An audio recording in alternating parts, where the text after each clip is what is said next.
नमस्कार, आप देख रहे हैं बहस का नंबर 1 शो महाबहस। आपके साथ में हूं अमित गर्ग शुक्ला।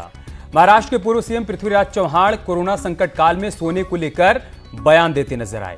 उन्होंने सरकार को सुझाव दिया कि सरकार संकट के समय में सोने का सहारा ले सकती है। मंदिरों में हजारों टन सोना पड़ा है, जिसको सरकार कम ब्याज पर बॉन्ड के माध्यम से उधार लेकर देश को संकट से निकालने का काम कर सकती है। लेकिन इस बयान पर अब सियासत शुरू हो गई है। जबकि पृथ्वीराज चव्हाण ने अपने बयान पर सफाई भी दी है।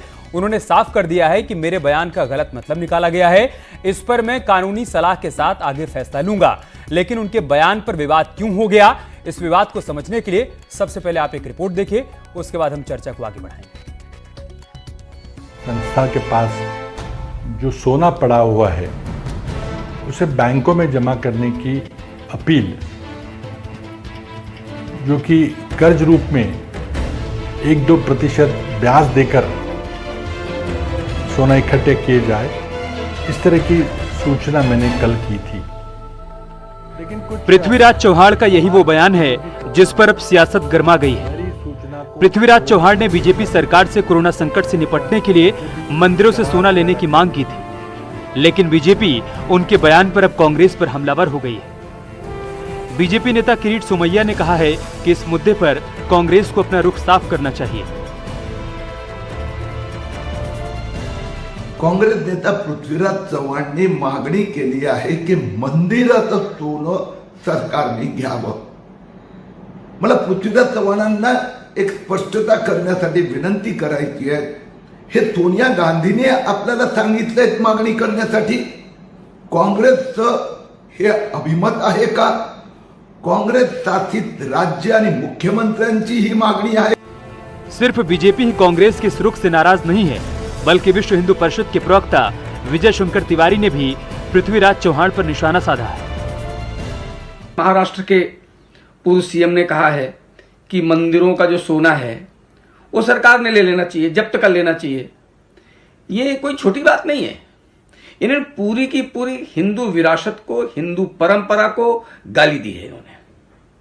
इन्हें समझ में नहीं आ रहा है कि क्या कह रहे हैं, लेकिन देश की जनता इनकी मानसिकता समझती है कि जिस प्रकार से रेड्डी ने किया है, मंदिरों का पैसा वहां पर मौलवी और चर्च के पादरियों को वेतन देने का काम वो कर रहे हैं, इसी मानसिकता में कांग्रेस जी रही है। वहीं अपने बयान पर बढ़ते बवाल को देखकर पृथ्वीराज चव्हाण ने सफाई दी है।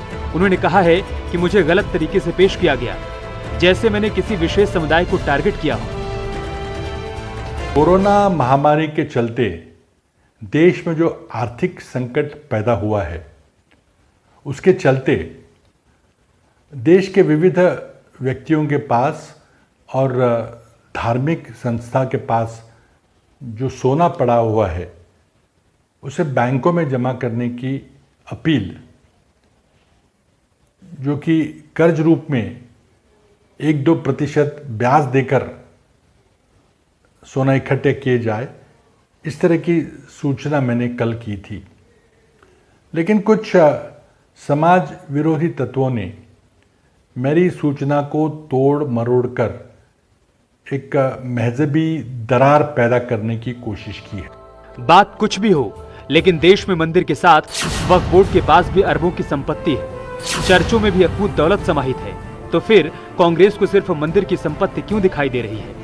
ऐसे में न्यूज़ 18 सवाल पूछ रहा है, मंदिर का खजाना कांग्रेस की सियासत, कांग्रेस को सिर्फ मंदिर का पैसा दिखता है, वक्फ और चर्च की संपत्ति पर चुप्पी क्यों? मंदिर की संपत्ति पर जलती सियासत की बत्ती। Bureau report, news 18। और इस मुद्दे पर चर्चा करने के लिए हमारे साथ खास मेहमान भी जुड़ चुके हैं, उनका भी हम आपसे परिचय करवा देते हैं। फादर दिनेश दास हमारे साथ जुड़ चुके हैं, आप ईसाई धर्मगुरु हैं। ऋषि मिश्रा हमारे साथ जुड़ चुके हैं, आप राजनीतिक विश्लेषक हैं। मनीष शुक्ला हमारे साथ जुड़ चुके हैं, भारतीय जनता पार्टी के प्रवक्ता, आपसे थोड़ी देर बाद हमारे साथ जुड़ जाएंगे वो। और सचिन तांबे हमारे साथ जुड़ चुके हैं, आप साईं बाबा सनातन शिरडी पूर्व ट्रस्टी हैं। ऋषि मिश्रा में शुरुआत